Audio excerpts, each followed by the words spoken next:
Hello friends, आप सब कैसे हैं। तो दोस्तों आज हम लोग बात करेंगे कि आपका जो एमपीडीएलएड का पेपर जो होता है फर्स्ट ईयर और सेकेंड ईयर का, वो परीक्षा कब होगी। तो दोस्तों इसी के बारे में हम लोग आज ये डिस्कस करेंगे।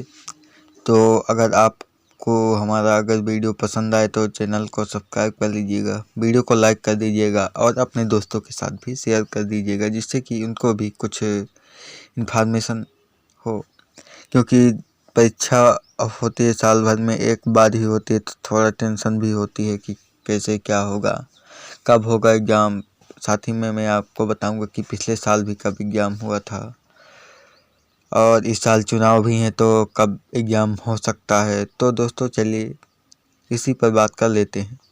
तो दोस्तों मैं आपको बता दें कि जो आपका एग्ज़ाम की डेट है, अभी तक तो कोई एग्ज़ाम की डेट नहीं है, लेकिन एक बात है कि हमारा जो परीक्षा फॉर्म है वो भरा जा चुका है हम लोगों का, अधिकतर लोगों का, क्योंकि 25 तक अब डेट बढ़ गई है। तो अगर जिन लोगों का भी नहीं भराया होगा वो लोग भी बिना लेट फीस के 25 मार्च तक भर सकते हैं, लेकिन अधिकतर लोग भर दिए होंगे।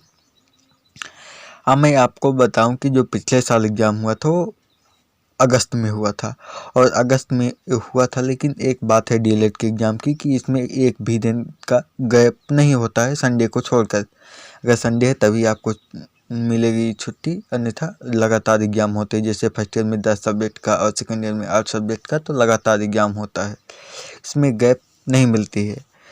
और मैं आपको इससे पहले बताऊं कि परीक्षा कब होगी, तो मैं आपको एक चुनाव का है, मैं इसको दिखा देता हूं। आप यहां पर देख सकते हैं जनरल इलेक्शन का है। यहां पर देख सकते हैं कि आपका जो 19 अप्रैल से पूरे भारत भर में आपका जो चुनाव है वो स्टार्ट हो जाएंगे, और लास्ट 1 जून तक आपका होंगे, क्योंकि 7 फेज में ये होना है चुनाव। तो मान लीजिए कि यहाँ पर देख सकते हैं लास्ट 1 जून से स्टार्ट 1 जून तक होंगे, और यहाँ पर 19 अप्रैल से स्टार्ट हो चुका है आपका जो मध्य प्रदेश में चुनाव, पूरे भारत भर में चुनाव। तो मैं आपको बता दूं कि इधर तो आप सोचिए भी मत कि आपका जो अप्रैल मई में आपका एग्ज़ाम होगा, तो इसकी तो बात ही छोड़ दीजिए, क्योंकि ये नहीं हो पाएगा संभव। क्योंकि आप यहाँ पर देख सकते हैं लगभग शायद 9 या 10 अप्रैल तक परीक्षा फॉर्म ही भराएगा, क्योंकि डेट बढ़ चुकी है।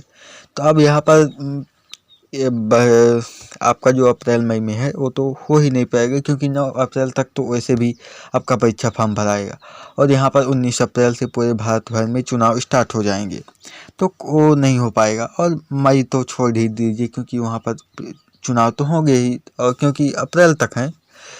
अब जुलाई अगस्त की बात करें, मई हो गया, जून में होने की संभावना बहुत ही कम है, उस टाइम पर शायद ही हो पाए। लेकिन मैं आपको बता दूं कि आपका जो एग्ज़ाम है ये जुलाई में ही होगा, जुलाई में ही। अगर पिछले साल की तरह होगा तभी अगस्त में, लेकिन संभावना कम है कि आपका अगस्त में होगा। आपका जो एग्ज़ाम है ये जुलाई में ही होगा। आप जुलाई के हिसाब से ही तैयारी कीजिए अपनी, आप अपनी फुल तैयारी में रहिए, चाहे जब हो जाए एग्ज़ाम। लेकिन इस चिंता रहती है कि कब होगा, तो मैं आपको बताऊं कि आपका ये जुलाई में ही होगा। अगर आपको कोई नोटिफिकेशन आता है एमपी बोर्ड की तरफ से, तो मैं आपको तुरंत इन्फॉर्म कर दूंगा वीडियो के माध्यम से, तो आप देख लीजिएगा। लेकिन आने की संभावना बहुत ही कम है, क्योंकि ये सिर्फ पैसा इकट्ठा करने के लिए ही अभी तक फॉर्म भरा जा रहा है। क्योंकि ये थोड़ा जैसा जब तक चुनाव की डेट का ऐलान नहीं हुआ था तो थोड़ा चिंता थी, क्योंकि जब पिछले साल फॉर्म भराया था तो उसके जस्ट ही ज़्यादा टाइम नहीं लगा था, लगभग 15 से 20 दिन, 15 दिन 1 महीने के अंदर ही एग्ज़ाम स्टार्ट हो चुका था। इसलिए थोड़ा चिंता तो थी कि कब एग्ज़ाम होगा। लेकिन मैं आपको बता दूं कि आपका चुनाव का डेट आ चुकी है। आपको मैंने दिखा भी दिया है कि अब संभावना बहुत ही कम है कि अगर बहुत ही एमपी बोर्ड चाह लेगा तो करवा ही लेगा, लेकिन संभावना बहुत ही कम है कि आपका अप्रैल मई में होगा। आप मान लीजिए कि जुलाई में आपका एग्ज़ाम होगा। जून के लास्ट से स्टार्ट हो सकता है और जुलाई में होगा। अगस्त में जाने की भी बहुत ही कम संभावना है। जितनी संभावना यहाँ पर अप्रैल मई में होने की है, उतनी संभावना अगस्त में, उतना लेट करेंगे नहीं, करना भी नहीं चाहिए। यही मान लीजिए कि आपका जून लास्ट से स्टार्ट हो सकता है और जुलाई में ख़त्म हो सकता है, या फिर जुलाई में ही स्टार्ट होगा। तो दोस्तों यही थी जानकारी। अगर आपको कुछ और भी पूछना है तो आप कमेंट सेक्शन में लिख दीजिएगा, तो मैं आपको बता दूंगा। मैं वैसे भी जवाब दे देता हूँ कमेंट सेक्शन के। तो मिलते हैं नेक्स्ट वीडियो में। जय हिंद, जय भारत।